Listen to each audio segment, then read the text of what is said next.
तो जैसे मैंने कहा ये स्टैटिस्टिकल इन्फरेंस है, इसके मेनली दो पार्ट है ना। एक जो है जो हमने पहले पढ़ा है, जो एस्टिमेशन हमने जो टॉपिक पढ़े हैं, और जो हाइपोथेसिस टेस्टिंग हमने अभी पढ़ा है सिलेबस में, तो वो था, उसको बोलते हैं पैरामेट्रिक इन्फेरेंस, है ना। ये सब आप लोग जानते ही हैं, बस मैं बता दे रहा हूँ फिर भी। तो पैरामेट्रिक इन्फेरेंस, क्योंकि यहाँ पे हम पैरामीटर के बारे में बात कर रहे थे, तो हम क्या ले रहे थे कि let x1 x2 xn be a random sample from normal theta comma 1। अब ये कह रहे थे कि थीटा का एस्टिमेटर क्या होगा, जैसे x बार है तो x बार कंप्लीट सफिशिएंट अनबायस्ड, है ना, मिनिमल सफिशिएंट यूएमयू, ये सब चेक कर रहे थे।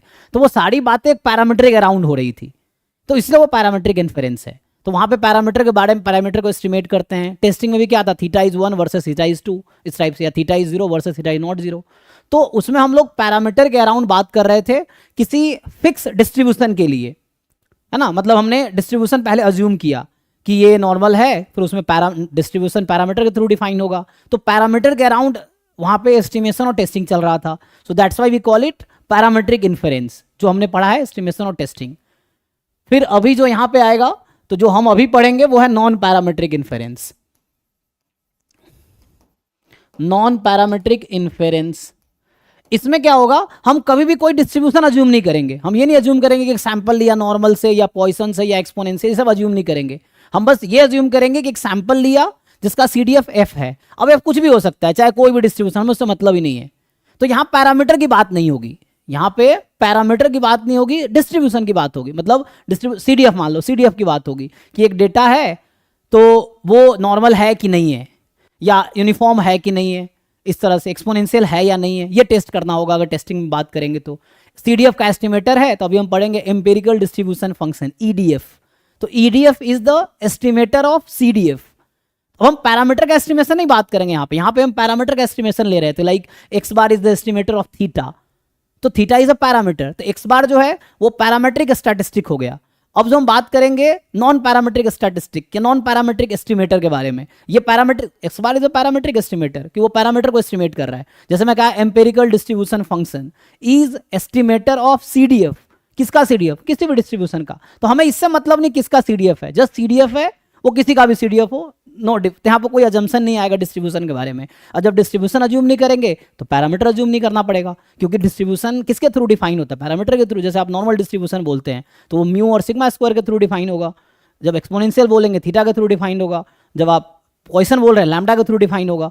तो जब आप डिस्ट्रीब्यूशन सैंपल्स किसी डिस्ट्रीब्यूशन से लेते हैं तो वहाँ पैरामीटर को फिर उसके अकॉर्डिंग वैरी कराना पड़ेगा, तो डिस्ट्रीब्यूशन वैरी करेगी। अब हम क्या करेंगे, कोई सैंपल लेंगे जिसका CDF f है। अब f क्या है, CDF है किसी भी डिस्ट्रीब्यूशन, हमें यहाँ डिस्ट्रीब्यूशन फिक्स करने की जरूरत, मतलब पैरामीटर के बारे में बात करने की जरूरत नहीं पड़ेगी इसमें, इसलिए इसका नाम नॉन पैरामीट्रिक इन्फेरेंस है। फिर हम ये पढ़ेंगे अभी जैसे कि जो EDF है, एम्पेरिकल डिस्ट्रीब्यूशन फंक्शन, जो कि एस्टिमेटर है, वो अनबायस्ड एस्टिमेटर है CDF का, कंसिस्टेंट एस्टिमेटर है। इस तरह से आगे उसका मीन वेरिएंस MSE ये सब निकालेंगे। फिर वो इसी के बेस में हम लोग कोलमोग्रोव स्म्यूनो टेस्ट है, उसका टेस्ट स्टैटिस्टिक्स EDF, और ये जो CDF का डिफरेंस का मॉड होता है जो कि मैक्सिमम होता है, तो उसके थ्रू हम लोग डिफाइन करेंगे। तो बहुत सारे नॉन पैरामेट्रिक टेस्ट हैं जो कि अभी पढ़ेंगे, जैसे मैंने कहा कोलमोग्रोव स्म्यूनो टेस्ट है, साइन रैंक टेस्ट है, बहुत सारे टेस्ट है ना, जो कि 1 by 1 डिस्कस करेंगे। तो इसमें पैरामीटर के बारे में कोई अजम्पशन नहीं है, पैरामीटर के बारे में डिस्कशन नहीं होगा इसमें, that's why it is non parametric inference, ठीक है ना। तो ये है। तो आगे आता मैं पहले इस टॉपिक से स्टार्ट करता हूं कि ये एम्पिरिकल डिस्ट्रीब्यूशन फंक्शन क्या है ना, इसकी प्रॉपर्टीज क्या है, यहां से स्टार्ट करते हैं। तो जैसे हमने अभी कहा कि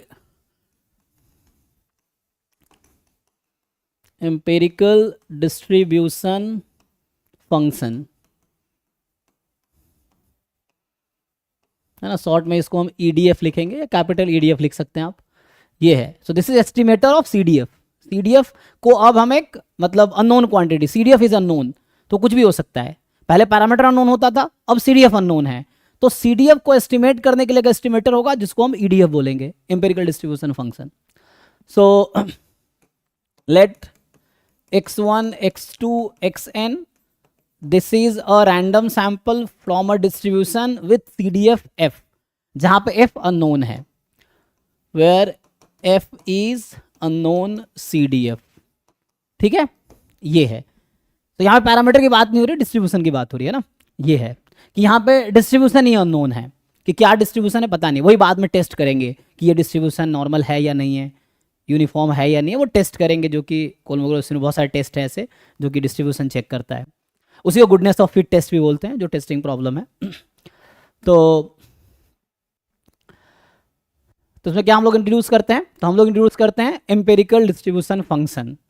सो we define empirical distribution function, या अगर कैपिटल में लिखूं तो वही है एम्पिरिकल डिस्ट्रीब्यूशन फंक्शन एज, तो इसका जो नोटेशन है या तो एफ एन एक्स लिख लो, या कुछ बुक में एफ एन कैप एक्स लिखते हैं, बात बराबर है, कुछ में कैप लगाता है कुछ में नहीं लगाता है, ठीक है। सो मैं एफ एन ही लिखता हूँ, जस्ट कैप भी लगा सकते हो। So f N x notation use करेंगे हम लोग एम्पेरिकल डिस्ट्रीब्यूशन फंक्शन के लिए, जिसका डेफिनेशन आप जानते होंगे। तो इससे पहले एक वर्ड आएगा ऑर्डर स्टैटिस्टिक। जैसे जो ऑर्डर स्टैटिस्टिक आपको याद होगा, ऑर्डर स्टैटिस्टिक से पीडीएफ में पीडीएफ और सीडीएफ आता है सैंपल का, तो जो ऑर्डर स्टैटिस्टिक जो एस्टिमेटर है यहाँ पे वो भी एज ए एस्टिमेटर यूज होगा, वो भी एक नॉन पैरामीट्रिक एस्टिमेटर टाइप का यूज होगा, बिकॉज जो ऑर्डर स्टैटिस्टिक्स का पीडीएफ है वो कोई डिस्ट्रीब्यूशन अज्यूम नहीं करता है ना। आपका सैंपल है वो किसी भी डिस्ट्रीब्यूशन से आया हो, आरएथ ऑर्डर स्टैटिस्टिक्स का पीडीएफ कॉमन है, फॉर्मूला कॉमन है ना, चाहे वो आप कोई भी कॉन्टिन्यूअस रैंडम वेरिएबल ले लो, पीडीएफ तो कॉमन है, सीडीएफ कॉमन है, इस तरह से। सो इसमें यही है, ईडीएफ और ऑर्डर स्टैटिस्टिक्स यही सब एज एस्टिमेटर आता है नॉन पैरामीट्रिक में। तो इसका डेफिनेशन क्या होगा, तो पहले तो यहाँ पे मुझे ऑर्डर स्टैटिस्टिक्स आपको पता ही होगा। सो हम लोग अज्यूम करते हैं कॉन्टिन्यूअस, तो यहाँ पे मैं ले रहा हूँ कि F is a continuous random variable. So we consider, ये जो हमने लिया ना एफ, ये जो कॉन्टिन्यूअस रैंडम वेरिएबल है, F is a continuous function. तो जब मैं ये बोल रहा हूँ एफ एक कॉन्टिन्यूअस फंक्शन है, इसका मतलब मैं ये कह रहा हूँ कि जो सैंपल हमने कंसीडर किया है वो किसी कॉन्टिन्यूअस डिस्ट्रीब्यूशन से लिया है, ठीक है ना। सो x1 x2 xn is a random sample from a continuous distribution with CDF f। और तो यहाँ पे क्या कर सकते हैं हम लोग, ये एक रैंडम सैंपल है तो इसके थ्रू आप ऑर्डर स्टैटिस्टिक डिफाइन कर रहे हैं, और आपको पता होगा कि कॉन्टिन्यूअस रैंडम वेरिएबल में 2 रैंडम वेरिएबल इक्वल होने की प्रोबेबिलिटी 0 होती है, इसलिए यहाँ पे मैं इक्वल नहीं लगा रहा हूँ, ठीक है। x1 less than x2 less than x3 and so on less than xn। So they are order statistic, so they are order statistics, है ना। तो जैसे अगर इसको अगर नंबर लाइन में प्लॉट करेंगे तो यहाँ जैसे मान लीजिए फर्स्ट ऑर्डर स्टैटिस्टिक है, तो यहाँ पे फर्स्ट ऑर्डर स्टैटिस्टिक्स, यहाँ सेकेंड ऑर्डर स्टैटिस्टिक्स, यहाँ पे third order and so on, यहाँ पे nth order statistics. So we have n numbers, है ना। अगर ऑब्जर्व्ड वैल्यूज अगर मुझे दे दी जाए, so we can order them as per the according to the magnitude of the value, तो उसको आप ऑर्डर कर पाएंगे x1 x2 x3 and xn, इस तरह से आ गया। तो अब मैं EDF डिफाइन कर रहा हूँ ना, एम्पेरिकल डिस्ट्रीब्यूशन फंक्शन। सो empirical distribution function is defined as, जिन्होंने कहा एफ एन एक्स लिखेंगे, सो ये होगा 0 when x is less than first order statistic, क्योंकि यहाँ पे सपोर्ट जो है ना x1 to xn है, तो बिफोर सपोर्ट 0 हो जाएगा। एंड जब स्मॉल x की वैल्यू ith ऑर्डर स्टैटिस्टिक से i plus 1th order statistic के बीच है, मतलब इनडायरेक्टली एक CDF लिख रहा हूँ डिस्क्रीट वैल्यूज पे, तो i अपॉन n हो जाएगी। अगर फर्स्ट ऑर्डर स्टैटिस्टिक्स से सेकेंड ऑर्डर स्टैटिस्टिक्स के बीच है x, तो आपका आंसर होगा यहाँ पे 1/n। अगर x है second order statistics to third order statistics, तो यहाँ आएगा 2/n एंड सो ऑन। तो यहाँ पे i जो हो सकता है can take value 1 2 3 up to n, ये है i की वैल्यू जो होगी 1 से n तक हो सकती है। और जब x की value more than equal to nth order statistic, जो कि 1 हो जाएगा, 1 का मतलब n अपॉन n, यही ना, ये हो जाएगा। तो ये डेफिनेशन है एम्पेरिकल डिस्ट्रीब्यूशन फंक्शन का। इसको अगर आप ठीक से लिखे, सो कुछ बुक में इसको ऐसा भी लिखते हैं, that is F N X as, वो लोग लिखते हैं 1/n। अच्छा 1/n अगर कॉमन लेंगे तो क्या बचेगा, यहाँ 0, यहाँ i, यहाँ n, ये बचेगा। So they write it summation indicator function over xi less than equal to xi from 1 to n। यही चीज़ ऐसा भी लिखा जा सकता है, आप समझिए कैसे। तो इंडिकेटर फंक्शन आप लोग जानते होंगे, हम लोग पहले भी यूज़ किए हैं उसमें, जब हम लोग सफिशिएंट एस्टिमेटर निकालते थे यूनिफॉर्म 0 थीटा के लिए, तो वहाँ इंडिकेटर फंक्शन लाइक्लीहुड फंक्शन में लिखा था। तो इंडिकेटर फंक्शन जो होता है, मान लो IA है, तो IA का मतलब ये तो 1 होगा या 0 होगा, है ना। तो अगर वेरिएबल x में लिख रहे हैं मान लीजिए, तो x अगर a में है तो 1 है, और x अगर a में नहीं है तो 0 है ना। So this definition of indicator function. So इसी के थ्रू आप इसको डिफाइन करेंगे तो इसके इक्वल ही आएगा। ये है, तो यहाँ पे क्या होगा, तो यहाँ सर पर एक बार जी जी, इसको सर इस वाले को समझा दीजिए एक बार। अच्छा एफ ठीक एन है। एफ हाँ, तो एक बार इसको ना क्रॉस मल्टीप्लाई करके देखते हैं क्या होगा। अगर मैं इसको n से मल्टीप्लाई करूं तो क्या होगा जरा समझिए। अच्छा, ये मैं इसको लिख देता हूं यहाँ पे क्या है, वेयर, ठीक है, इसको मैं एक्सप्लेन करता हूं। तो वेयर ये जो i लिखा है मैंने, X I less than equal to X, इसकी वैल्यू या तो 1 होगी या 0 होगी। तो 1 कब होगी, 0 कब होगी, अकॉर्डिंग टू दिस सेट। तो यहां से क्या आएगा, ये तब होगा जब एक्स आई की value less than equal to X है, और ये कब होगा जब एक्स आई की वैल्यू मोर देन एक्स है। ठीक, चलिए तो इसको जरा समझते हैं ये आया कैसे। तो आप इधर इसको समझिए एक बार, ये इंडिकेटर फंक्शन का डेफिनेशन हो गया, उसके अकॉर्डिंग यही है, बस एक ही जगह ये सेट आ गया। तो आई over this set is 1 0 1 on this set 0 otherwise, ये है। अच्छा, आपसे अगर पूछूं, चलो इसमें मैं इसी में थोड़ा सा आगे कैलकुलेशन करते हैं। I x I less than equal to x summation i from 1 to n, इसकी वैल्यू क्या होगी अब सोचिए जरा आप। तो यहाँ से ये भी एक्सप्लेन हो जाएगा। तो ना, क्योंकि यहाँ से अगर मैं क्रॉस मल्टीप्लाई करूँ तो क्या होगा, N F N X is equal to summation I x I less than equal to X, I from 1 to n, यही है। सो इसमें सम कर रहे हैं हम, देखिए तो कोई भी जो ऑब्जर्व्ड वैल्यू होगी, यहां अभी समझिए आप, स्मॉल एक्स कोई फिक्स्ड रियल नंबर है, ठीक है, और कैपिटल एक्स आई रैंडम वेरिएबल है जिसकी वैल्यू कुछ भी हो सकती है पूरे रियल लाइन में। तो दो पॉसिबिलिटी है कि जो कैपिटल एक्स आई की वैल्यू है या तो एक्स के आगे होगी या एक्स के पीछे होगी, मतलब x is a number on the number line somewhere. Sir वो जो एक्स आई है ना, जी, वो एक ऑर्डर आई है ना। ना ना ना, simple random variable x1 x2 xn। Okay यहां पे ऑर्डर स्टैटिस्टिक्स है, यहां पे ऑर्डर स्टैटिस्टिक्स है, ये फर्स्ट ऑर्डर स्टैटिस्टिक्स, यहां ith ऑर्डर स्टैटिस्टिक्स है, i plus 1th order statistics, और यहां पे nth ऑर्डर, यहां पे ऑर्डर स्टैटिस्टिक्स है, यहां पे नहीं है, यहां पे सिंपल ओके रैंडम सैंपल है, ठीक है। तो अब मैं ये कह रहा हूं कि जैसे किसी एक xi की वैल्यू या तो x से ज्यादा होगी या कम होगी, यही मतलब है ना। तो अब उसके अकॉर्डिंग वैरी कराए, खुद ही सोचो आप, अगर मैं बोलूं कि इसमें ना, जैसे ये तो मैं इसके अकॉर्डिंग लिख दिया एन एफ एन, ये मैं इसमें क्रॉस मल्टीप्लाई कर दिया, ये ठीक है। इसमें अगर मैं एन से मल्टीप्लाई करता हूं तो क्या होगा जरा देखिए। सो मैं ये कह रहा हूं जो एफ एन एक्स मैंने लिखा है 0 आई 1, आई बाई एन ना, आई बाई एन 1, 0 कब, when X less than first order statistics, I by N कब, जब ith ऑर्डर स्टैटिस्टिक से i plus 1th order statistic, और 1 जब x आपका होगा more than equal to nth order statistics.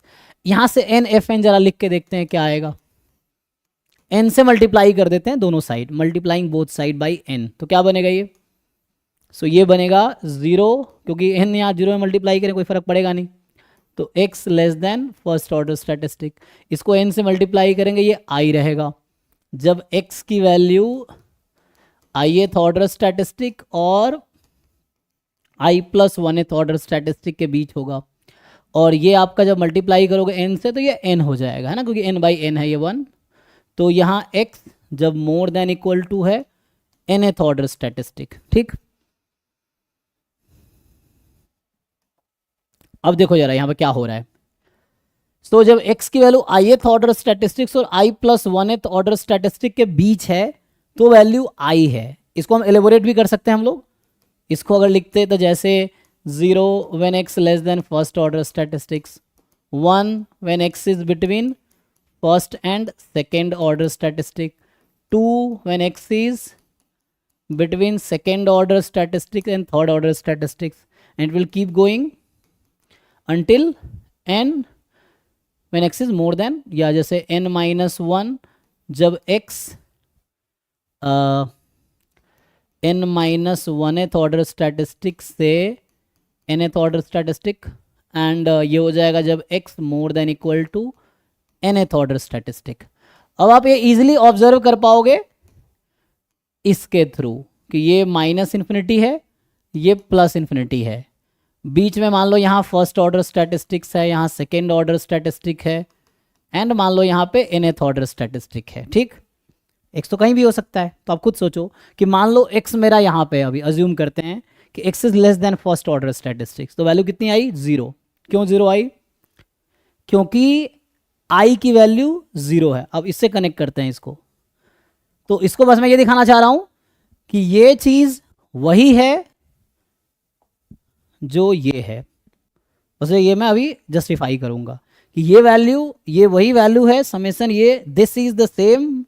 अब ये निकाला एक तरीके से, ये है, और एक तरीके से वहां निकाला हुआ है, बस उसको जस्टिफाई करना है क्यों सेम है ना। तो अब यहां समझिए कि मैं कह रहा हूं x जो है ना, वो सिंपली आप ऑब्जर्व करके देख सकते हैं, वो मुश्किल नहीं है। x1 x2 xn order statistics, मैं कह रहा हूं x यहां पे है, x यहां पे है।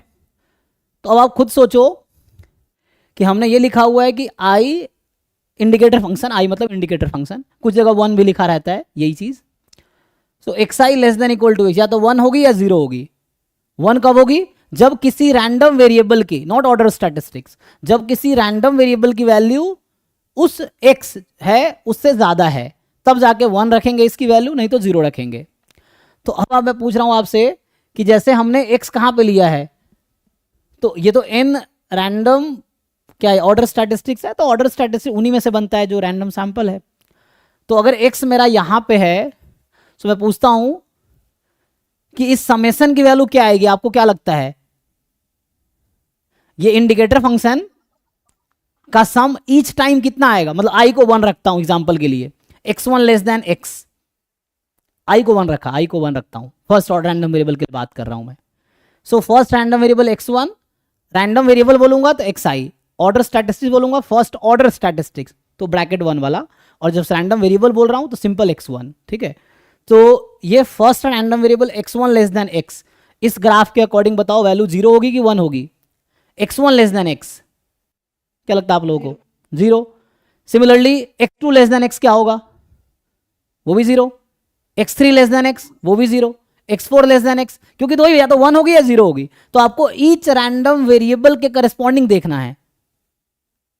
तो ये क्या कह रहा है? जब वैल्यू x से कम है तो 1 लेना है, और जब वैल्यू ज्यादा है तो मतलब है ना, xi less than equal to x है तो 1 लेना है, और अदरवाइज हमने क्या लिया? 0 लेना है। ठीक है, तो हमारे पास तो xi, सारे xi तो इधर है ना, क्योंकि ये जो ऑर्डर स्टैटिस्टिक्स है वही तो रैंडम वेरिएबल्स हैं, बस ऑर्डर हो गया है ना। हो सकता है ये फर्स्ट रैंडम वेरिएबल हो, ये सेकंड रैंडम वेरिएबल, ये थर्ड रैंडम वेरिएबल, ये फोर्थ। आप जानते हैं ना कैसे बनता है? जस्ट फंक्शन ही तो है, order statistics a function of random sample.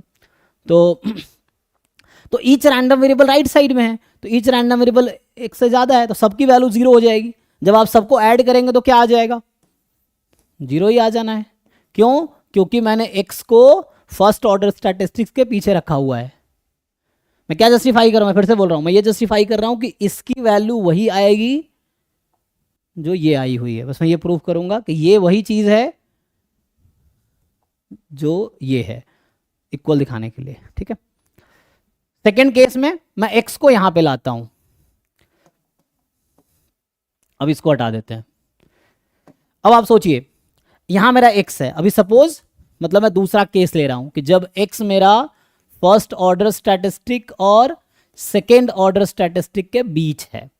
ठीक, तो आप खुद सोचो कितने रैंडम वेरिएबल होंगे, रैंडम वेरिएबल्स होंगे जिसके करस्पॉन्डिंग वैल्यू 1 आएगी, और कितने होंगे जिसके करस्पॉन्डिंग वैल्यू 0 आएगी? आप खुद देख के बता सकते हैं। ऑर्डर स्टैटिस्टिक्स 1 के करस्पॉन्डिंग 1 आएगी और बाकी के 0 आएगी। तो सम कितना हो जाएगा? 1, है ना, क्योंकि सम कर रहे हैं, यहाँ सम लगा रहे हैं i फ्रॉम 1 to n। तो x1 है करस्पॉन्डिंग i की वैल्यू मान लो 1 आ गई, एक रैंडम वेरिएबल करस्पॉन्डिंग 1 आएगी, बाकी सभी करस्पॉन्डिंग 0 आएगी, क्योंकि एक रैंडम वेरिएबल होगा जो x के पीछे है, तो एक रैंडम वेरिएबल है जो x के पीछे है, बाकी सब आगे है तो 0 हो जाएगी। तो सिमिलरली आगे बढ़ते चले जाओ,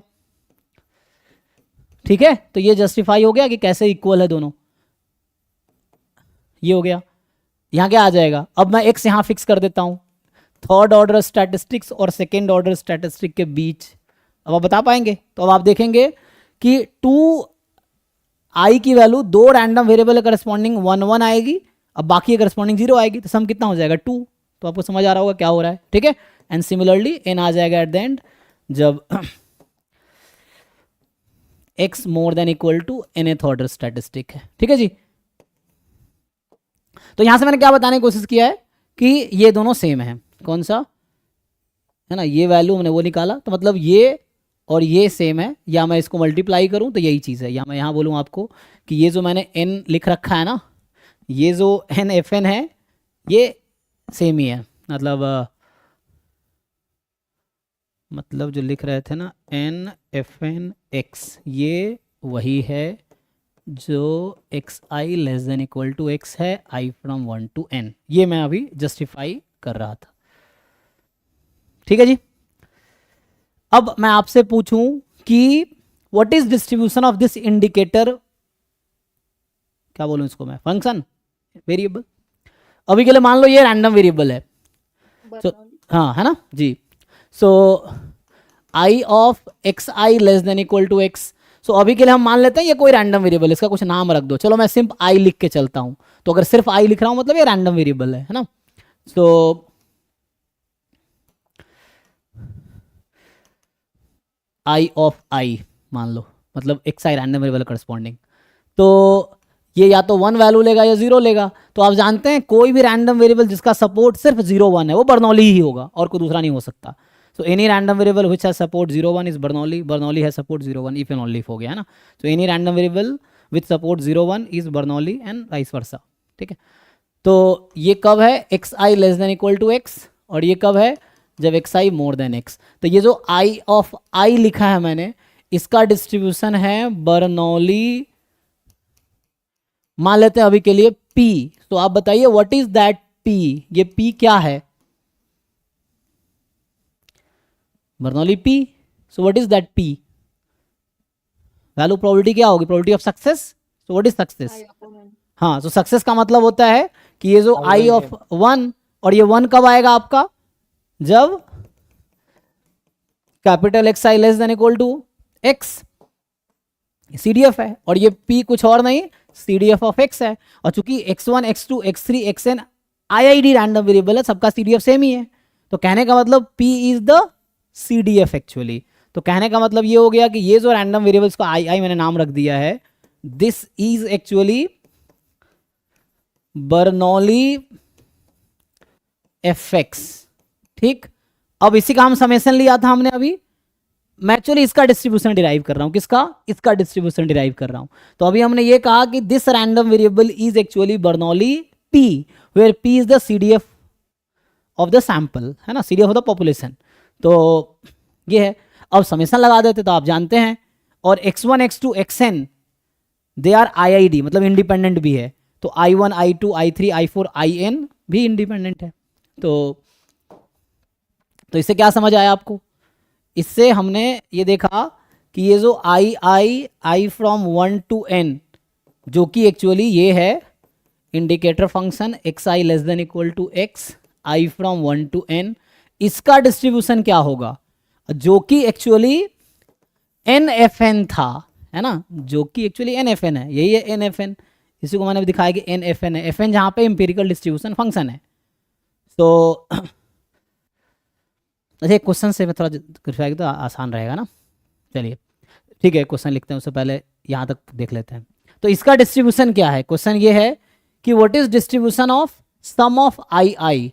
तो इसका डिस्ट्रीब्यूशन तो बर्नौली, जैसे मैंने कहा ना, ये जो है this has distribution Bernoulli fx, तो इसका जब सम ले लेंगे, sum of i from 1 to n, so this आप सब जानते हैं ना, बर्नौली का सम बाइनोमियल होता है, इंडिपेंडेंट बर्नौली का सम, इंडिपेंडेंट तो है ही, तो ये हो जाएगा बाइनोमियल n, fx, सही है। तो यहाँ हमारा जो क्या बोलते हैं, पहले जो पैरामीटर होता था अब वो CDF है, और जो एस्टिमेटर टी लेते थे हम लोग वहाँ पे, या थीटा कैप लेते थे, अब वो एम्पेरिकल डिस्ट्रीब्यूशन फंक्शन है, वो एस्टिमेटर है। और जिसको एस्टिमेट कर रहे हैं वो CDF है। तो ठीक है, तो कहने का मतलब मेरा ये है कि इसका डिस्ट्रीब्यूशन है बाइनोमियल n कॉमा fx। ठीक है, ये है मेरे पास। तो यहां तक किसी को डाउट नहीं होना चाहिए। ठीक है, देख लीजिए।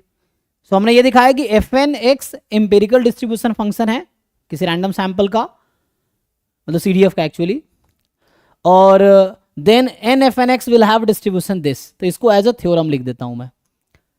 तो एट द कंक्लूजन, तो मैं सीधा एज अ थ्योरम लिख देता हूं कि x1 x2 xn is a random sample with CDF f, where f is a continuous CDF, है ना,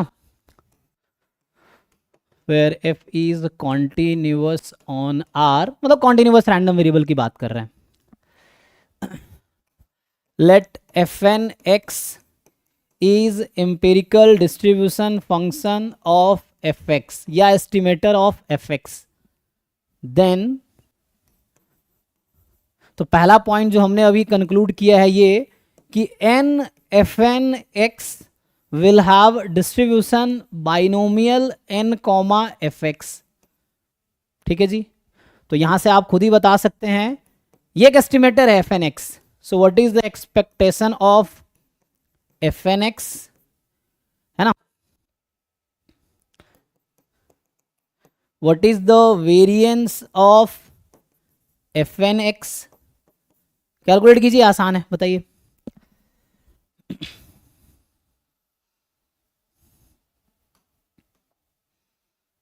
एंड ये बोल रहा हूं, ये कहना चाह रहा हूं कि fn is estimator of f। जो fn है वो एस्टिमेटर है f का। n क्या है, sample size.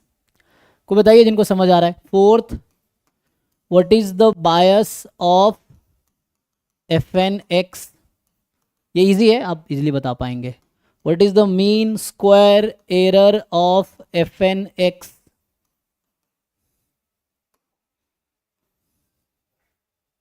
One by one बताइए, आप लोग कैलकुलेट कीजिए, बताइए। फर्स्ट पार्ट से ही सारा आ जाएगा, फर्स्ट fx, है ना। तो ये CDF आ गया।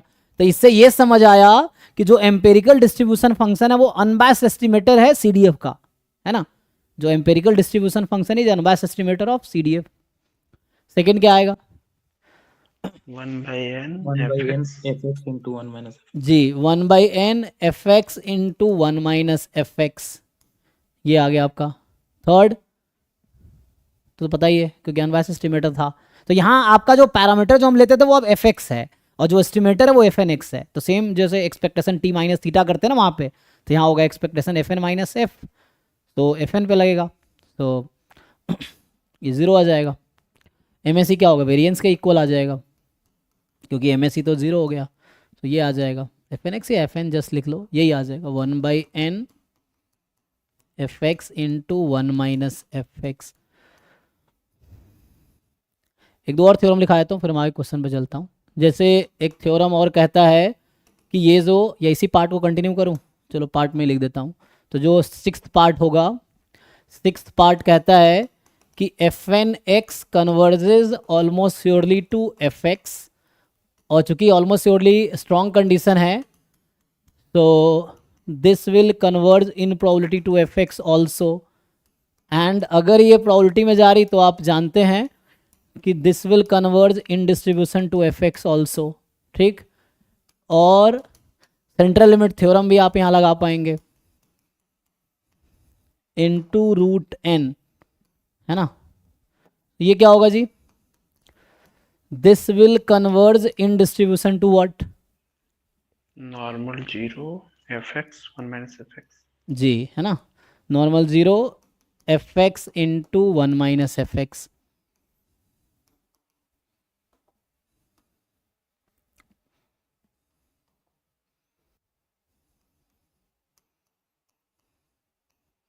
ये है, ऐसा है। या इसको आप डिवाइड करते, इसी को दूसरे तरीके से नॉर्मली आप लोग लिखते हैं कि F N x minus F x upon standard deviation, तो स्टैंडर्ड डेविएशन है 1/n एफ एक्स। अब दिक्कत क्या है, देखो यही सब ऑप्शंस बन के आते हैं, आपको दिया होगा F N X is the EDF, then which of the following option is true और फॉल्स, तो यही सब ऑप्शंस बन के रहेगा, आपको ट्रू फॉल्स टिक करना है। ये अभी क्वेश्चंस करेंगे, इस तरह क्वेश्चन आए भी है। तो this will converge in distribution to normal 0 1। ठीक है, एक और रिजल्ट है, मैं लिख देता हूँ 10th, इसको क्या बोलते हैं, गैल्वानो कैंटिली थ्योरम, ऐसा कुछ नाम है ना, देखना पड़ेगा स्पेलिंग क्या है।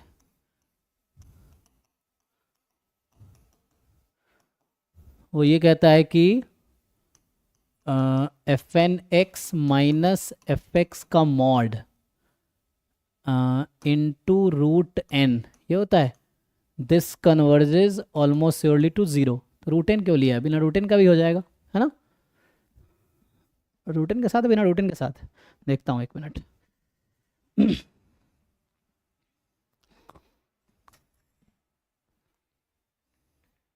तो जो बुक मैं फॉलो कर रहा हूँ ये गिबॉन्स एंड चक्रवर्ती वाली बुक है, तो नॉन पैरामेट्रिक स्टैटिस्टिकल इन्फरेंस इसका हेडिंग है, गूगल करोगे पीडीएफ मिल जाएगा।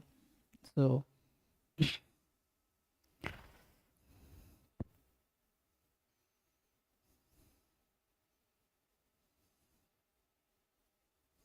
इसका इसने यहाँ पर नाम एस एन रखा है ना, ये जो समेसन में लिखा था उसका नाम उसने एस एन रखा, एन एफ एन का नाम नहीं, अच्छा इसने एफ एन की बजाय एस एन यूज़ किया है, S N is the empirical distribution function इस बुक में।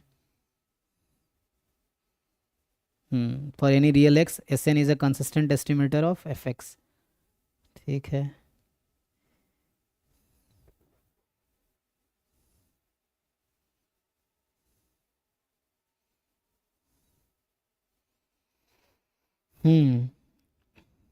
नहीं रूटेन नहीं है, बिना रूटेन का ही है, ठीक है ना। जो मैं कह रहा था ना, रूटेन की क्या ज़रूरत है ना, तो ये कह रहा है कि इसका नाम है ग्लीवेन्को कैंटिली थ्योरम, मैंने क्या लिखा है ग्लीवान, तो इसका जो नाम है ये है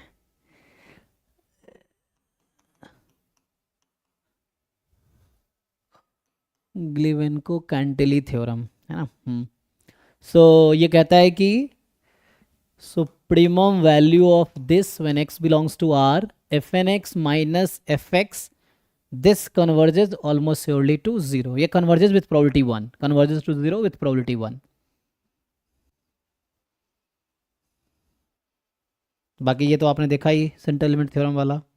एक और दे रखा है इन्होंने, अगर इसी को मैं कंटिन्यू करूं तो 11th पार्ट है, ये प्रॉपर्टीज इसका लिख रहा हूं। 11th पार्ट कह रहा है कि एक्सपेक्टेशन ऑफ, टी एन क्या लिखा है, सो नोटेशन इसमें अलग है, जो मैंने नोटेशन यूज़ किया वो अलग है, इसका नोटेशन अलग है। So t N is the summation, अच्छा एन एफ एन को इसने टी एन लिखा है, ठीक है। जो एन एफ एन मैंने लिखा था ना वो टी एन लिखा है, तो ये कहना चाह रहा है कि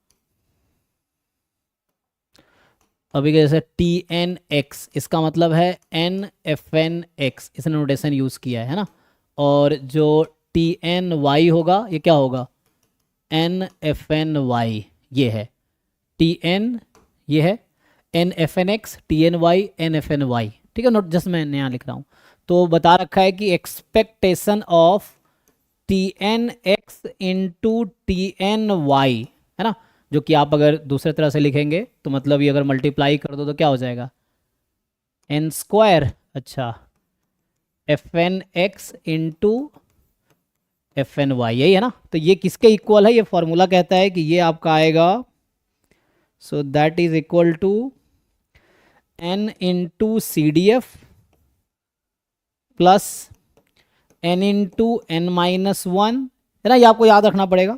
सो n into n minus 1 f x into F Y, F x into F y, ठीक है। ये कब है, for x less than y, ठीक है, क्योंकि एक्स मोर देन वाई होगा तो वो ऐसा चेंज हो जाएगा। तो this is for x less than Y, ये ध्यान रखना है। तो यहाँ ये लिख रहे थे टी एन दिस, अगर इसी में आप चाहे तो इसको अगर आप जैसे एन स्क्वायर बाहर निकाल लो, यही था ना, सो एन स्क्वायर अगर आप बाहर निकाल लो दैट इज, तो इसी को मैं अगला पार्ट कर देता हूँ 12th पार्ट।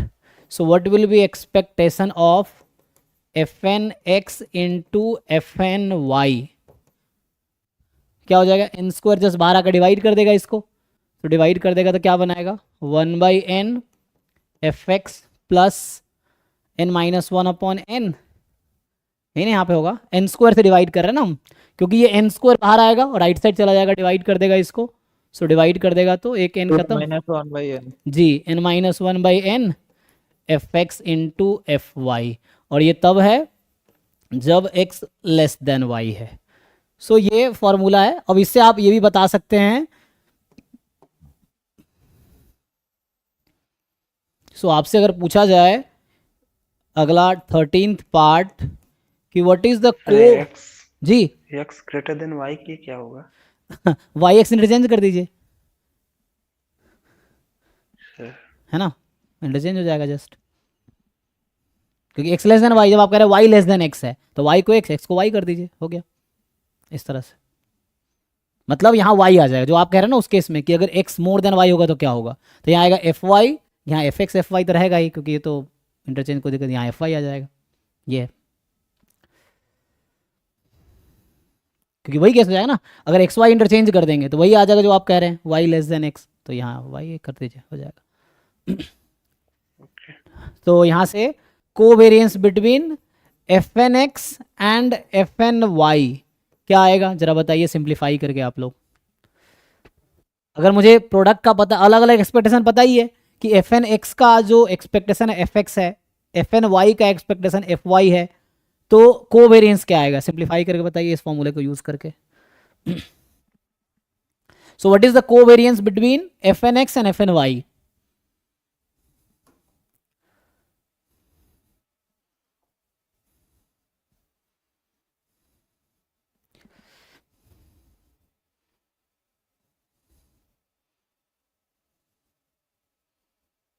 नोटबुक लिख के फिर बताइए।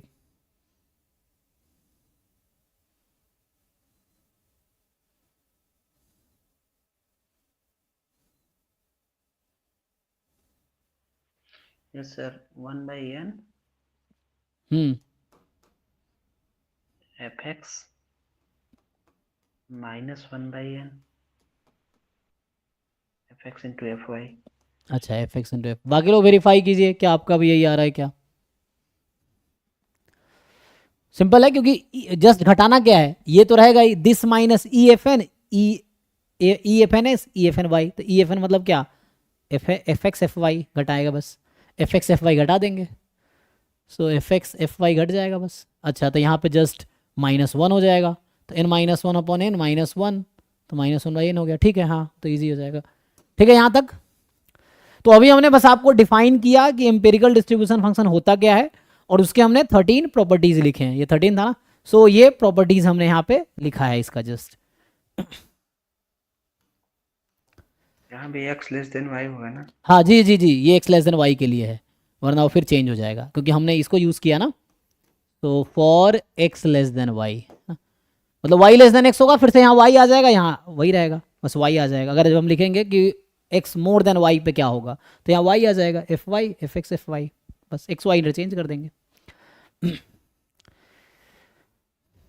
ठीक है, आइए इस पे क्वेश्चन एग्जाम में आए हैं कई सारे, तो वो देखते हैं। जैसे एक सिंपल सा पहले क्वेश्चन लिख देता हूँ, कि जैसे मान लीजिए मैं एक क्वेश्चन लिखता अभी के लिए समझाने के लिए, कि let x1 x2 x3 x4 be a random sample from uniform 0,4, मान लीजिए ऐसा है, ठीक। अब क्या होगा, observed value of x1 x2 x3 and x4 are, मान लो अभी के लिए 2 2.5 3 3.5, या ज़रूरी नहीं कि इस इंक्रीजिंग ऑर्डर में ही होगा, हम ऐसा भी लिख सकते हैं कि 2 3 1 है ना, 4, इस तरह से मान लो, 4 लेना ठीक नहीं रहेगा ना, 2 3 1 2 मान लो, लेकिन हमें 4 डिफरेंट वैल्यू लेता हूँ सही रहेगा, तो फिर वो हो जाएगा। तो 2 3 1 और एक मान लो यहाँ, चलो 2.5 मान लो, ऐसा ले लिया, ये ऑब्जर्व्ड वैल्यूज़ है। Then right empirical distribution function of this data या फॉर दिस डिस्ट्रीब्यूशन। अगर मुझे यहाँ एफ एन एक्स लिखना था, एन था यहाँ 4 है, तो यहाँ पे जो एफ एन एक्स होगा ये क्या होगा देखिए। तो सबसे पहले हम क्या करेंगे, हमें ऑब्जर्व्ड वैल्यूज गिवन है, सो हमें x1 गिवन है 2, x2 इज 3, x3 यहाँ अगर रेस्पेक्टिवली लिख सकते हो आगे, x3 इज 1, x4 इज 2.5। तो पहले आप क्या करेंगे, ऑर्डर स्टैटिस्टिक्स में कन्वर्ट करेंगे। तो x ऑर्डर 1 मतलब इसमें जो स्मॉलेस्ट है, तो स्मॉलेस्ट कौन सा है 1, x order 2 second smallest 2, x order 3 third smallest 2.5, fourth smallest होगा 3, यही है। अब इसके करस्पॉन्डिंग अगर आप एम्पिरिकल डिस्ट्रीब्यूशन फंक्शन लिखेंगे तो क्या होगा, तो हमने ऐसा कहा ना कि 0 होगा अगर x less than first order statistics मतलब 1, ये 1/4 होगी, क्या था 1/n था ना, तो n यहाँ 4 है, सो x की value more than equal to first order statistics less than second order statistic. 2/4 होगी जब x की value more than second order statistic less than third order statistic. 3/4 होगी जब x की value more than third order statistic and less than fourth order statistic. And 1 हो जाएगी जो कि 4/4 है, 1 हो जाएगी when x is more than equal to fourth order statistic. तो ये EDF हो गया इस डेटा के लिए। तो मतलब चूंकि ऑब्जर्व्ड वैल्यूज गिवन है तो मुझे एम्पिरिकल डिस्ट्रीब्यूशन वैल्यू की वैल्यूज पता है ना, ये है।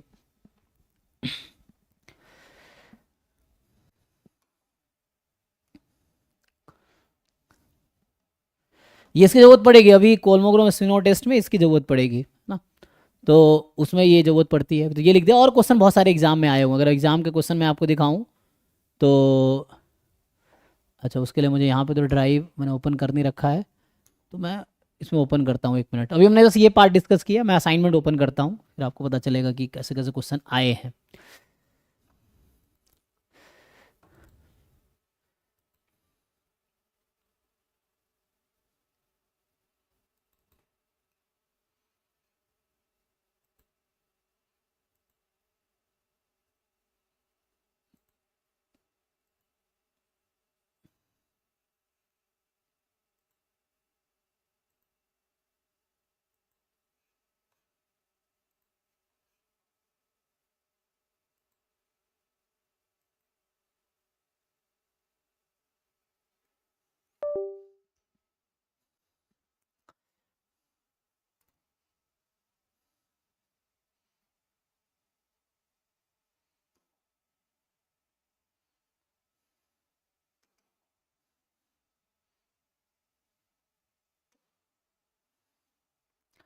देखते हैं EDF में क्वेश्चन कैसे ऐसे आए हैं। तो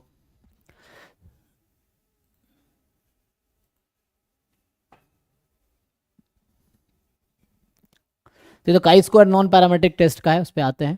तो ये सिंपल, ये सब कुछ अलग भी है, काई स्क्वायर का है ये इधर, ये तो पैरामेट्रिक वाले क्वेश्चन डाल रखा है, ये मल्टीवेरिएट का डाल रखा है गलती से, ये पैरामेट्रिक का है। ये एक है ना कोल, यहाँ पे एम्पिरिकल फंक्शन है, कोलमोग्राम स्पिनो टेस्ट का है ये। जैसे अभी के लिए आप देखेंगे, अभी जो पार्ट हमने डिस्कस किया है उसके अकॉर्डिंग आप ये वाला देख सकते हैं, सी वाला पार्ट। अभी चेक कीजिए, ये 2021 वाला क्वेश्चन है ना, तो जो हमने अभी डिस्कस किया उसके अकॉर्डिंग क्या क्या कर पाएंगे।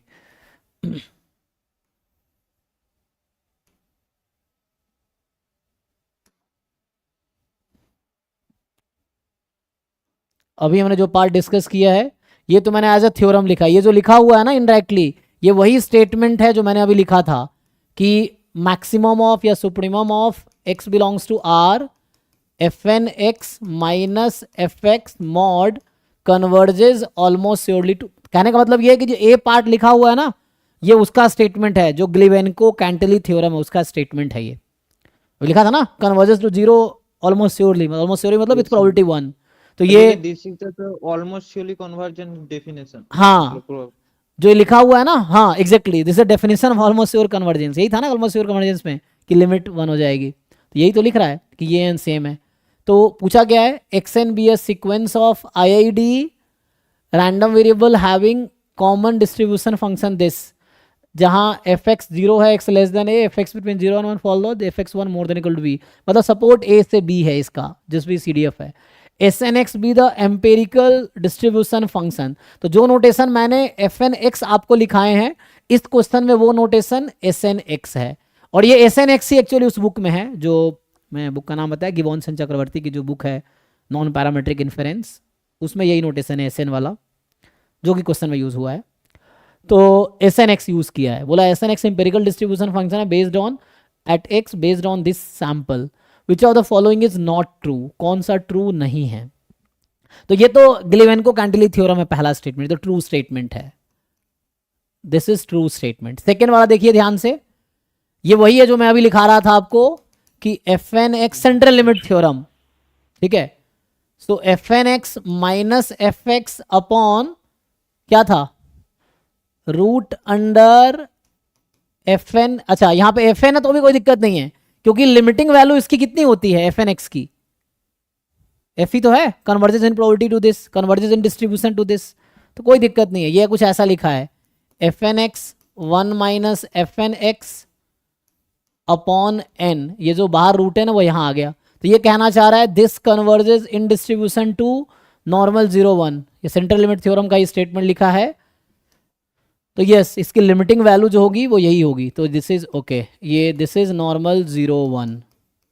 तो ये सेंट्रल लिमिट थ्योरम को ही थोड़ा मॉडिफाई किया जस्ट, मतलब सेंट्रल लिमिट थ्योरम को ही, जो ये स्टेटमेंट है इसी को ऐसे लिखा है converges in distribution to this, तो यहाँ जेड क्या है, स्टैंडर्ड नॉर्मल है, तो जो थ्योरम लिखा है सेंट्रल लिमिट थ्योरम वाला वही है, ये भी ट्रू स्टेटमेंट है, ये भी एक थ्योरम है। तो मैं चाहूँ इसको अलग से लिखा दूंगा, चाहो तो यहाँ पे ना 13 पॉइंट लिखा है, 14th पॉइंट लिखा दूंगा इसमें, जो ये लिख रहा था ना हम लोग अभी ये वाला पार्ट, तो यहाँ मैंने एफ एक्स लिखा है, इनफैक्ट दिस ऑल्सो होल्ड, ये थ्योरम है, तो मैं अगर इसी को ऑल्सो लिखा दूँ यहाँ पे आगे कुछ नया पार्ट लेके लिखा दो, है ना, ऑल्सो कि एफ एन एक्स, अभी सब प्रूफ बुक में मिलेगा चूंकि proof root under 1/n F N x है, still it will converge in distribution to normal 0 1।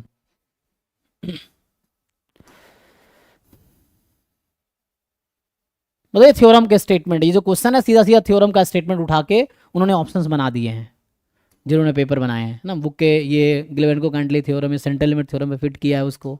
अभी कोवेरियंस आपने अभी निकाले थे, देखिए सही है क्या ये, सही है सर, तो ये भी ट्रू हो गया इसका मतलब, है ना, तो इसका मतलब ये भी ट्रू हो गया, सर फॉल्स है।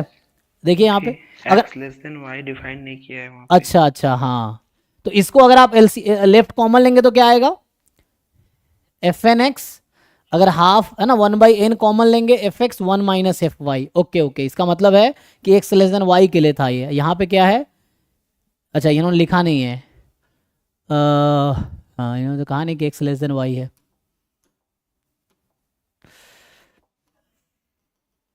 यहाँ पे the covariance between S n x and S n y is this for all n more than equal to 2 and fixed x y between 0 and 1, okay, तो एक्स लेस देन वाई के लिए तो true है, लेकिन x less than Y बोलना चाहिए, अगर x less than Y नहीं है तो क्या होगा, एक्स वाई इंटरचेंज हो जाएगा, एक्स मोर देन वाई के लिए वो हो जाएगा covariance between this and this. अच्छा मुझे ये बताइए एक्स वाई के बीच का कोवेरियंस और वाई एक्स के बीच का कोवेरियंस क्या होता है, सेम होता है डिफरेंट होता है, सेम होता है। तो कोई फर्क पड़ेगा, नो सर, जैसे मान लीजिए एक्स लेस देन वाई के लिए ये है, सर और वैसे भी लास्ट वाला गलत ही होगा, अच्छा क्योंकि उसमें बोला है कि सेंट्रल का स्क्वायर, वो तो सेंट्रल नहीं बनेगा क्योंकि वेरिएंस से डिवाइड नहीं किया है वो लोग। हाँ अच्छा एक मिनट, लेकिन यहाँ 4n टाइम ले रहा है ना, इसमें कौन सा क्वेश्चन है ये, सेवेंथ आंसर क्या है जरा देखते पहले, सेवेंथ का इन्होंने आंसर लगाए हैं सी, सी इज द फॉल्स स्टेटमेंट, अच्छा इसका मतलब सी ही फॉल्स है, डी सही है, डी थ्योरम है अगेन, सही कह रहे एक्स लेस देन वाई के लिए, मैं वही पूछ रहा हूँ अगर मतलब बताओ, चलो इसको थोड़ा एनालाइज करते हैं। अभी हमने ये डिसाइड किया covariance between F N x F N y कितना आएगा, 1/n एफ एक्स 1/n, वो जैसे इन्होंने बताए थे हमें, ये बताया था अभी इन्होंने जो बताया था ना, कब हमने जो डिराइव किया वो इसके लिए डिराइव किया, मतलब हमने जो अभी डिराइव किया वो इसके लिए डिराइव किया था। जरा चेक करते हैं कि अपोजिट केस तो 1, इसमें कॉमन भी आप निकाल सकते हैं F x, so 1 minus F y, यही ना, for x less than y. अच्छा, अगर कोवेरियंस वाई एक्स लिखेंगे तब भी सेम रहेगा, हमें कोई दिक्कत नहीं है, लेकिन क्वेश्चन है एक्स मोर देन वाई के लिए आंसर क्या होगा, ये क्वेश्चन है हमारा। ये तो ठीक है, आप कोवेरियंस लिखो एफ एन वाई या एफ एन एक्स, रहना तो सेम ही है ना, क्योंकि एक्स वाई और वाई एक्स के बीच सेम नहीं है, वहाँ ठीक है। लेकिन जब इंटरचेंज करेंगे तो क्या इफेक्ट पड़ेगा, तो अभी चलो रहने दो, अभी तो ये है covariance between F N x F N y. अब मैं अगर पूछूं इसमें सेम चीज इसके लिए for x more than y, तो क्या काम है, इंटरचेंज कर दो एक्स वाई को, क्योंकि जो छोटा है वो यहाँ आएगा, जो बड़ा है वो यहाँ आएगा। पहले वाले एक्स लेस देन वाई, तो एक्स लेस देन वाई तो एक्स यहाँ पे आएगा, वाई यहाँ पे आएगा। अब क्या हो गया, एक्स मोर देन वाई हो गया, तो एक्स लार्जर हो गया, तो वहाँ एक्स चला जाएगा, तो एक्स वाई को इंटरचेंज कर दो। अब नाउ द क्वेश्चन इज, क्या दोनों सेम है, यस और no? No. No, okay, that's why c option ही यहाँ पे फॉल्स स्टेटमेंट है। देखिए एक बार फिर से देख लो सब लोग, क्या है दोनों, अगर मैं x की वैल्यू 1 रख दूं, y की वैल्यू 2 रख दूं, तो आंसर जो आएगी, फिर उल्टा कर दे, क्या सेम आंसर रहेगा दोनों केस में? सेम तो नहीं रहेगा, है ना, क्योंकि एक में 1 माइनस है, सेम तो नहीं है दोनों, this two are different numbers, है ना। तो इसीलिए तो उसने ये कंडीशन नहीं दिया, इसलिए गलत है, क्योंकि इस केस के लिए अलग फॉर्मूला है, तो जो उसने जो लिखा है ऑप्शन में वो ये लिखा है, लेकिन ये तब है जब ऐसा होगा, अगर ऐसा होगा तो नहीं होगा, तो उसने तो ऐसा कहा नहीं है ना। सो दैट्स वाई ये जो क्वेश्चन है कोवेरियंस में F N x F N y, F n जो मैं एफ एन लिखा हूँ वो इसने एस एन लिखा है, तो दिस इज, तो यहाँ पे इन्होंने प्रॉब्लम किया है। ये सही तब होता, ट्रू होता जब कहता है एक्स लेस देन वाई है, तब ये ऑप्शन ट्रू होता, तो यही फॉल्स स्टेटमेंट है। अच्छा, ये भी एक थ्योरम है, ये इसी बुक में है आगे, या थ्योरम है, तो ये ट्रू है। देखिए इसमें कि ये इसी का एक्सटेंशन है, इसका स्क्वायर कीजिए, तो इसका स्क्वायर क्या होगा, central chi square with 2 degree of freedom, इसका प्रूफ भी है, ये ट्रू स्टेट, ये थ्योरम है अगेन। वाई एन लिया है, supremum s n minus F n का होल स्क्वायर। अच्छा, डिस्ट्रीब्यूशन पूछ रहा है ना, 4n से डिवाइड किया है ना यहाँ पे, तो 4n से डिवाइड किया तो क्या डिफरेंस आएगा, 4n टाइम yn में, converges in distribution to central chi square random variable with 2 degree of freedom, chi square with 2 degree of freedom. इसका प्रूफ है, अभी मैं भेज दूंगा, प्रूफ है, ये थ्योरम ही है, ये हर जगह मिल जाता है, मतलब कहीं भी नॉन पैरामीट्रिक की बुक में देखोगे ईडीएफ वाले में मिल जाएगा ये। तो मैं लिखा देता हूँ, ये ट्रू स्टेटमेंट है ना, क्योंकि फॉल्स तो एक ही होगा, तो this is a true statement. अब इसका प्रूफ क्या होगा ये देखते हैं।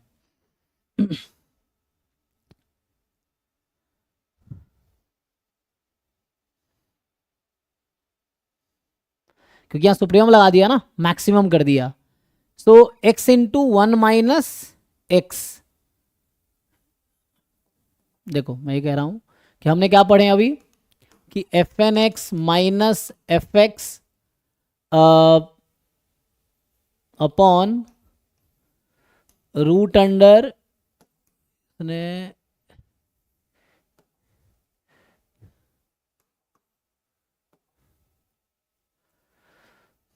into root under, so this converges in distribution to normal 0 fx into 1 minus fx, यही आया था अभी सेंटलमेंट थ्योरम यूज करके। एंड इसको अगर हम स्क्वायर कर देते हैं, ठीक है, या बेटर है इसको तुम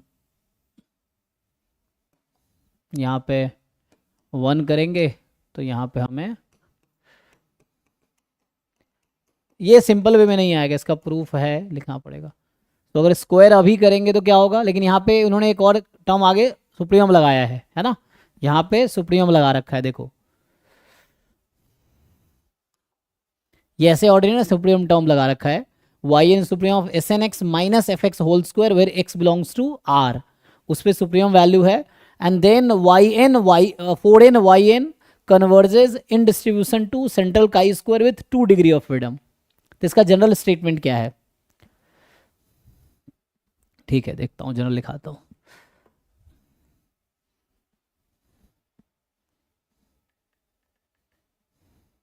तो अभी ये तो ट्रू है, ये इसका प्रूफ भी भेज दूंगा अभी।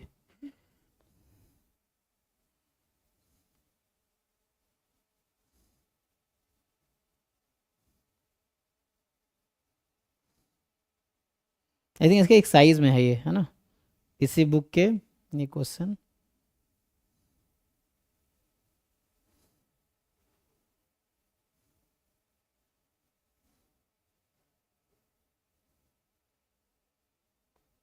अरे इसका तो खत्म हो गया ये।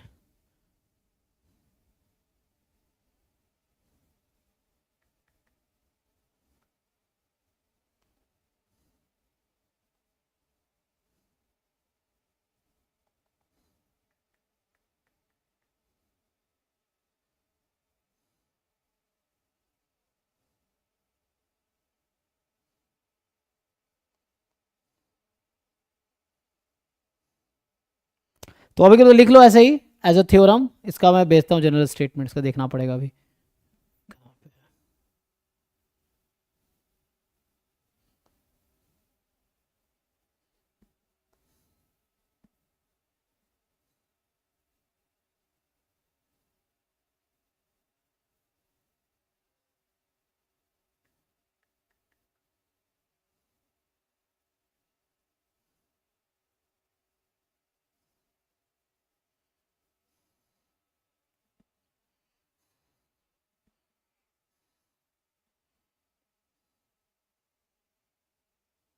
गिलीमेंको कैंटिलीवर मैंने लिखा दिया। तो आगे जो है, ये जो मैं कह रहा था ना, ये जो है, ये जो बी है, ये है, इसका नाम है डी मोएवर्स लाप्लास थ्योरम। एग्जैक्टली ये सेम स्टेटमेंट जो लिखा है ना, बी ऑप्शन, ये मैं जो बुक अभी देख रहा हूँ इसका हेडिंग है, मेरे पास 2-3 बुक है देखो। सो अभी जो एक तो बुक मैंने बताया आपको वो वाला गिबॉन्स एंड चक्रवर्ती वाला, एक तो था वो जो बुक है, एग्जैक्ट हेडिंग क्या है मैं बता देता हूँ। एक है नॉन पैरामेट्रिक स्टैटिस्टिकल इन्फेरेंस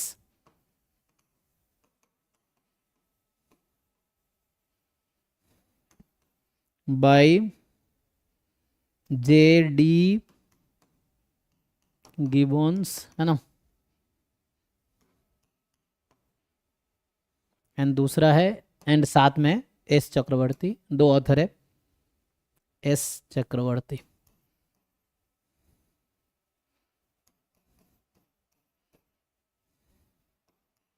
ठीक है, एक तो ये है, और दूसरा जो बुक अभी मैं देख रहा हूँ वो वाला है non parametric statistic थ्योरियन method.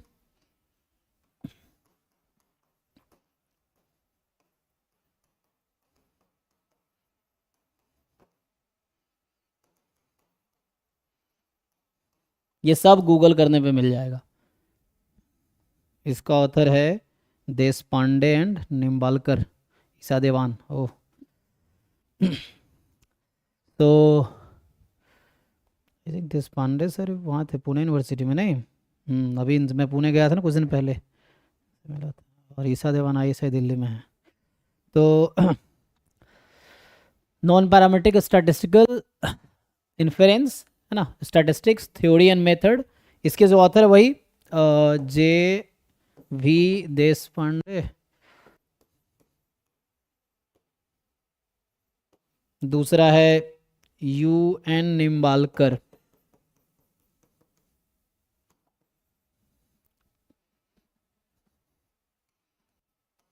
And तीसरा ईसा देवान। तो जो इन लोगों से अभी मिला हूँ, ईसा देवान मैम से मैं मिला था, अभी मैं लास्ट टाइम गया था मणिपाल कॉन्फ्रेंस में लास्ट दिसंबर में, तो वहाँ मिला था।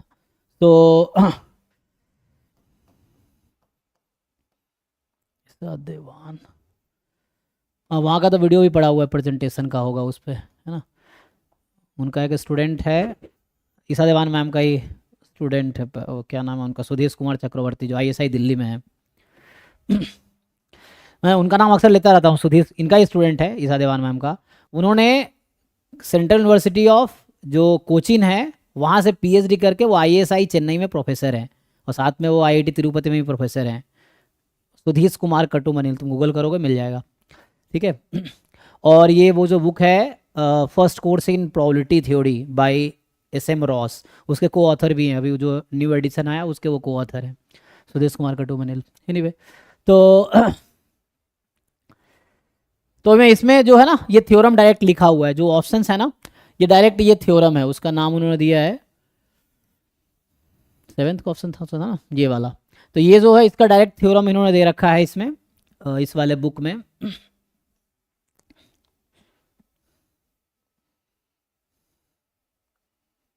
चैप्टर नंबर 3 है इस बुक में, इस सेकेंड वाला बुक जो लिखा है ना उसमें चैप्टर नंबर 3 है। और चैप्टर नंबर 3 का नाम ही एम्पिरिकल डिस्ट्रीब्यूशन फंक्शन, ठीक है, पूरा चैप्टर ही यही है।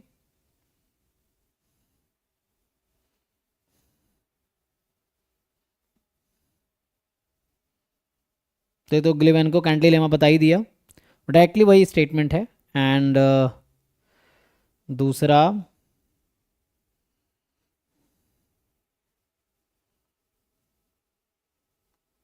ये जो मैं लिख रहा था ना,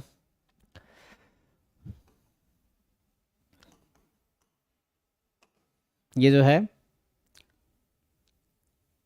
का स्टेटमेंट यही सेम ही है ना कि x1 x2 xn it is IID random variable with CDF f।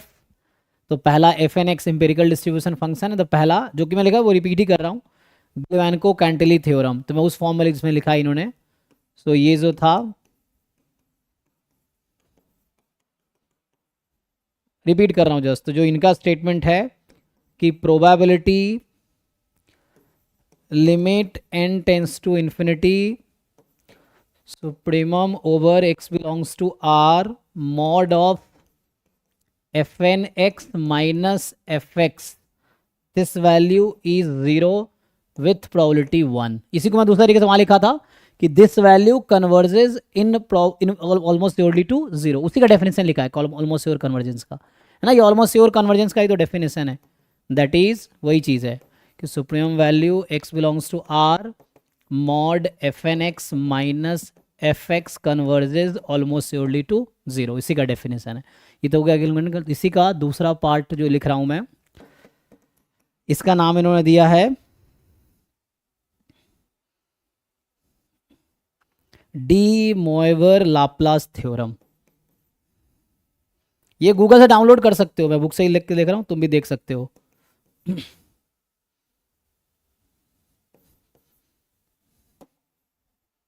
VRE Laplace theorem.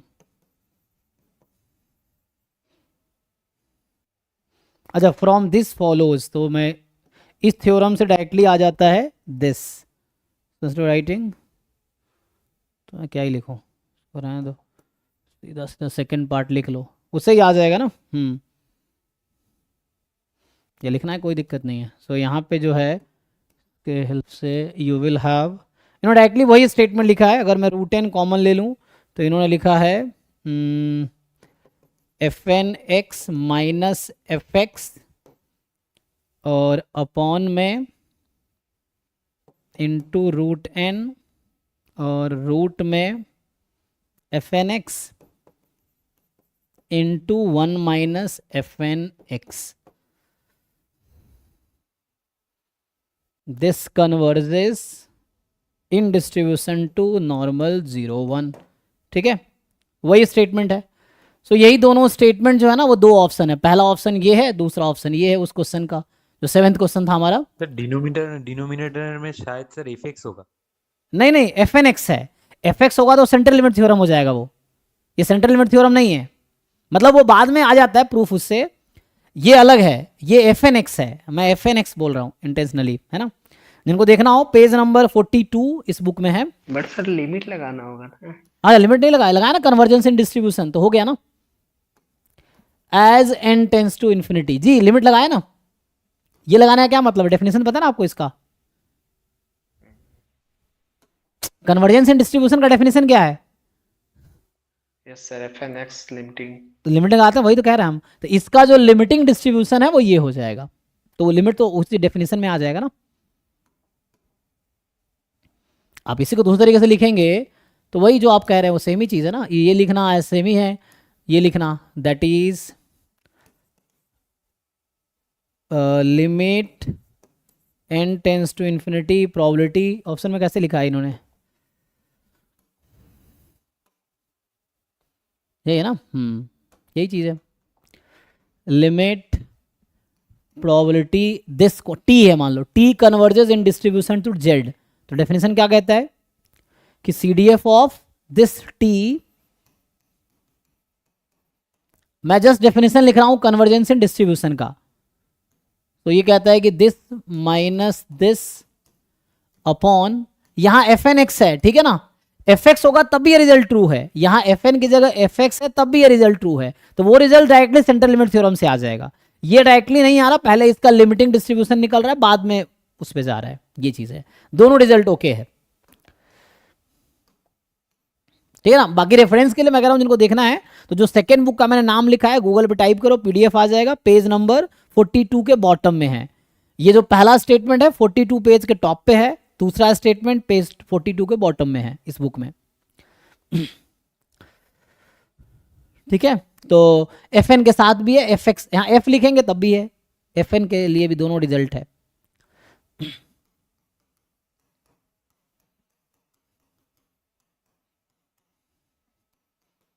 Less than equal to T, तो ये CDF हो गया इसका, ये हो जाएगा फाई ऑफ टी, अब ऐसा कह सकते हैं, है ना, फाई क्या होता है, स्टैंडर्ड नॉर्मल का CDF, तो ये चीज़ है, देखिए ये दोनों पेज 42 पे ही लिखा हुआ है उसी बुक में, सेकंड वाली बुक में, ये जो सेकंड वाली बुक है, रूट एन होगा सर शायद, कहाँ पे, हाँ रूट एन ऊपर छूट, में। जी रूट एन छूट गया, हाँ रूट छूट गया ना, ठीक है, चेक कर लीजिए। बाकी ये तो ओके है, ये जो मैंने यहाँ लिख रखा है हमने, ये भी ओके है, ये तो डायरेक्टली सेंट्रल लिमिट थ्योरम से आ जाता है, जो हमने लिखा ना, तो ये सेंट्रल लिमिट थ्योरम डायरेक्टली आ जाएगा, ये है जो कि हमने यहाँ पहले भी लिख रखा है यहाँ पे, ये तो ये fx के लिए ओके है, तो ये दूसरा थ्योरम जो हमने लिखा है fn के लिए भी ठीक है, fx के लिए भी ठीक है, दोनों के लिए ओके है। बाकी उसके लिए प्रूफ देख सकते हैं, क्योंकि प्रूफ यहाँ पे डिस्कस करूंगा नहीं, मतलब प्रूफ कई बार लेंदी होते हैं और थ्योरेटिकल होते हैं, तो काफ़ी दिमाग लगाना पड़ेगा समझने के लिए। एनीवे बाकी रह गया अगला थ्योरम, मैं बता रहा था कैसे आएगा, तो नेक्स्ट थ्योरम पे आते हैं। इन्होंने ML भी निकाल रखा, उसकी ज़रूरत तो नहीं है।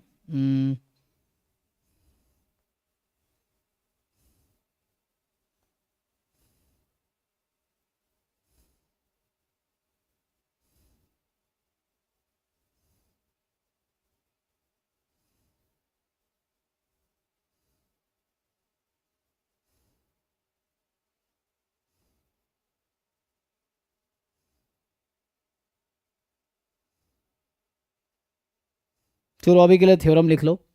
तो थ्योरम क्या कहता है, देखो अभी के लिए बस मैं स्टेटमेंट लिखा देता हूँ, प्रूफ हम बाकी बुक में देख लेना, या और उसका जनरल स्टेटमेंट देखते हैं क्या आएगा।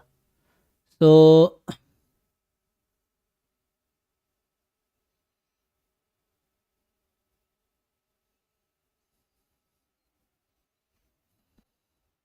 ये क्या था, मैं जो तीसरा बताना चाह रहा हूँ, थर्ड पार्ट जो है, मान लीजिए इसका नाम रखा है yn, है ना, yn है supremum of fnx minus fx इसका स्क्वायर, तो मॉड लगाओ या नहीं लगाओ कोई दिक्कत नहीं है, स्क्वायर में तो मॉड हट जाता है। अगर yn ये है supremum of fnx minus fx whole square, then ये थ्योरम कहता है 4n yn converges in distribution to chi square 2, है ना। बाकी इसका प्रूफ देखना पड़ेगा, ये थ्योरम है, प्रूफ मैं भेज दूंगा अभी, है ना, ग्रुप में फोटो लेके। So 4n yn converges in distribution to chi square 2, क्योंकि हमें मेनली रिजल्ट याद रखने की जरूरत है, क्योंकि एग्जाम में प्रूफ करना is not a wise decision, क्योंकि इतना जल्दी प्रूफ कर नहीं पाओगे नई चीज़ें एग्जाम में, उसके लिए टाइम लगेगा, है ना। तो स्पेशली है ना, कोई बहुत स्टैंडर्ड थ्योरम नहीं थ्योरम है, तो ये आ जाएगा, ये एक थ्योरम है, और इस तरह के थ्योरम्स तो और भी हैं, लेकिन क्वेश्चंस देखते हैं एक दो और, फिर मैं आगे बढ़ूंगा इसमें। और एक तो ये थ्योरम था, तो यहाँ पे क्या हो गया, स्टेटमेंट ट्रू है, गिलवेंको-कैंटली थ्योरम, ये वो जो सेंट्रल लिमिट थ्योरम से ही आगे जाके एक्सटेंड हो जाएगा, इसमें FN होता है, तो इसकी लिमिटिंग लेके आ जाएगा वो थ्योरम। ये गलत था क्योंकि x लेस देन वाई नहीं था, अगर x लेस देन वाई लिखा होता तो ये भी ट्रू होता, तो ये फॉल्स है क्योंकि x लेस देन वाई नहीं लिखा है। ये ट्रू स्टेटमेंट है क्योंकि theorem the C is the false statement. ये देखो ये क्या है, ये भी अच्छा, ये Kolmogorov Smirnov goodness of fit test statistic उसका है। हाँ, तो distribution of T N is same for all continuous underlying distribution F X. हाँ ये तो था ना। And D N converges to almost ओल्डली, ठीक है अभी आते हैं कोलमोग्रोव स्मिर्नो में, तो थ्योरम से हो जाएगा। और है इसका एम्पेरिकल का, ये क्वेश्चन करो अभी के बाद, यहीं स्टॉप करूंगा आज, फिर आगे अगले क्लास में कंटिन्यू करेंगे। तो अभी ये क्वेश्चन कर लो अभी के लिए, और फिर हम अगले क्लास में इसको कंटिन्यू करेंगे। तो ये आसान क्वेश्चन, आप ये देखिए,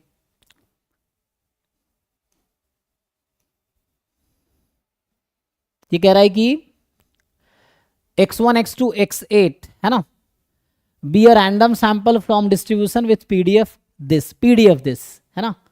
तो इसका अगर आप सीडीएफ निकाल, जरूरत पड़ेगी सीडीएफ की, देखते हैं, वरना मैं तो सीडीएफ की अगर जरूरत पड़ेगी तो ठीक है निकाल लेते हैं। सीडीएफ क्या होगा, x/8 का डिस्ट्रीब्यूशन 0 से x में, तो 0 से x में करेंगे तो x²/2 16 आ जाएगा है ना। तो ये आ जाएगा इसका सीडीएफ, x जब 0 से 4 में है उसके लिए। ओके देखो आगे यही आना है। कुछ कह रहा है f8x be the empirical distribution function of sample alpha is the variance of f8 at 2। अच्छा तो देखो ये क्या बोल रहा है कि जो हमारे पास एस्टिमेट f8x है, अल्फा है वेरिएंस ऑफ f8 2 का, तो 2 चलो हटाओ, पहले x रखते हैं, अभी x को 2 बाद में रख देंगे। सो fnx, n को भी है ना, ये पहले लिख लो क्या है। सो fnx, इसका फॉर्मूला आपको याद है क्या था, बताइए कोई। fnx का वेरिएंस का फॉर्मूला क्या था, पुट कर लीजिए, आसान है ना, कुछ है नहीं। क्या था ये, 1/n हाँ इंटू 1 माइनस एफ एक्स, यही था। अब हमें इसने बता रखा है कि n को आप 8 रखो और x को 2 रखो, है ना।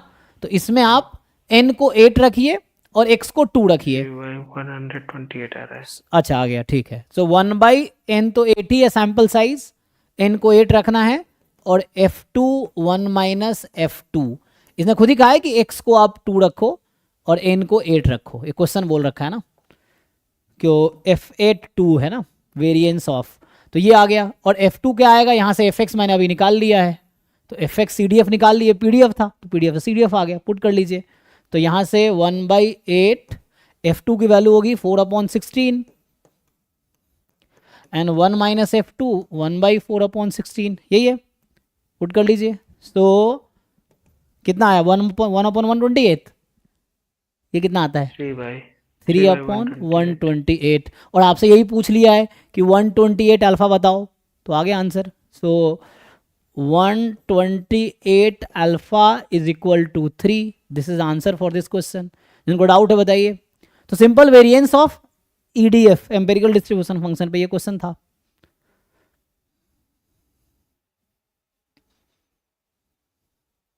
ओके तो अभी हमने आज बेसिक ईडीएफ क्या होता है उसके कुछ प्रॉपर्टीज देखे हैं, 2 क्वेश्चन किया है, बाकी अगले क्लास में कल इसी को कंटिन्यू करेंगे, अभी यही टाइम रहेगा, ठीक है, एक सप्ताह में खत्म हो जाएगा ये।